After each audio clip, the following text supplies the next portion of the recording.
Sam Walton wasn't a merchant. He was a logistical predator. While others obsessed over window displays, Walton was building a surveillance machine. He didn't just want to sell you a hammer, he wanted to control the path that hammer took from a factory in China to your front door. But before he owned the skies with satellites, he was a man losing everything on a dirt road in Arkansas. 1945, Newport, Arkansas. Sam buys a failing Ben Franklin store. He's obsessed, but he's not just working hard, he's hacking the supply chain. In the middle of the night, Sam drives a rickety truck over dangerous mountain passes to Tennessee. Why?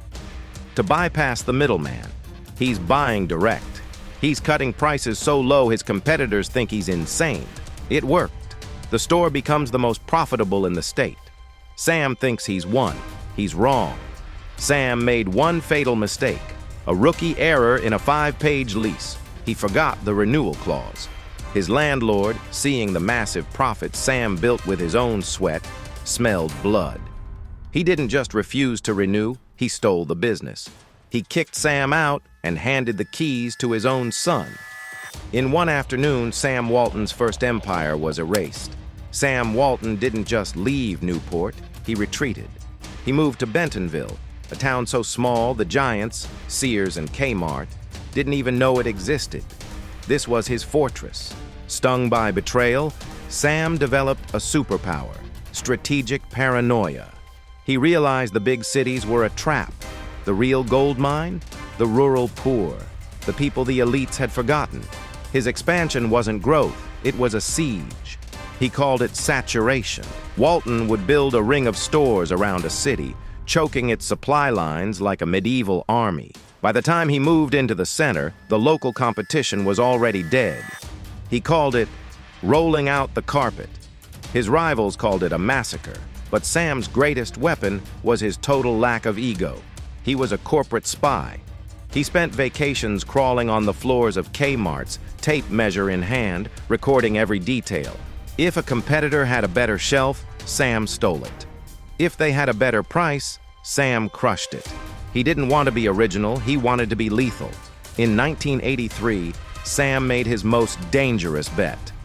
He spent $24 million on a private satellite. In NA era of paper ledgers, Walmart suddenly had an all-seeing eye.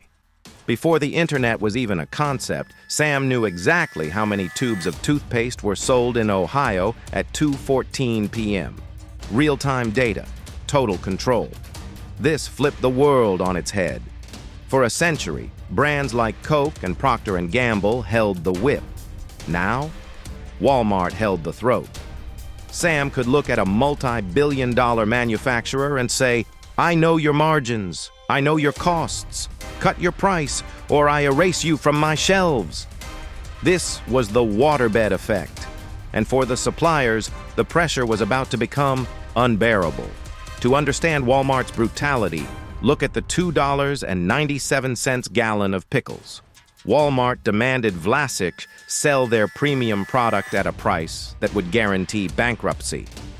Vlasic resisted. Walmart's response: "Do it, or you're erased from our shelves." Vlasic folded.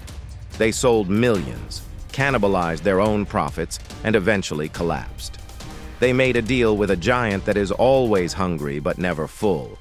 If you think Walmart went too far with Vlasic, hit the like button right now to let the algorithm know. It's the only way stories like this get told. This wasn't just efficiency, it was an execution by algorithm. Through a system called cross-docking, Walmart turned warehouses into a continuous stream of moving steel. Goods never sat. They never collected dust. This removed a cost that was mathematically impossible for a local mom and pop store to match. Walmart didn't just compete with small businesses, it rendered them obsolete. Sam Walton fueled this machine with a cult of fanatical frugality.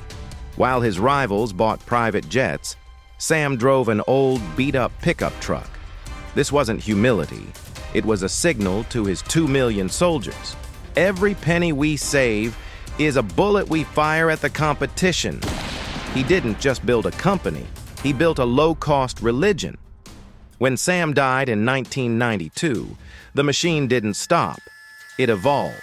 The satellites, the surveillance, the psychological dominance over suppliers, this became the blueprint for Amazon and every titan that followed. Today, the Walton family holds more wealth than the bottom 40% of Americans combined. A fortune built not on luxury, but on the wreckage of local downtowns. Sam Walton's true genius was a dark bet on human nature. He bet that we would ignore the death of our communities, the destruction of our manufacturing, and the monotony of a corporate world, as long as we could save $10 on a television. He bet that in the end, we value a bargain more than our neighbor's livelihood. And looking at the world today, he was absolutely right.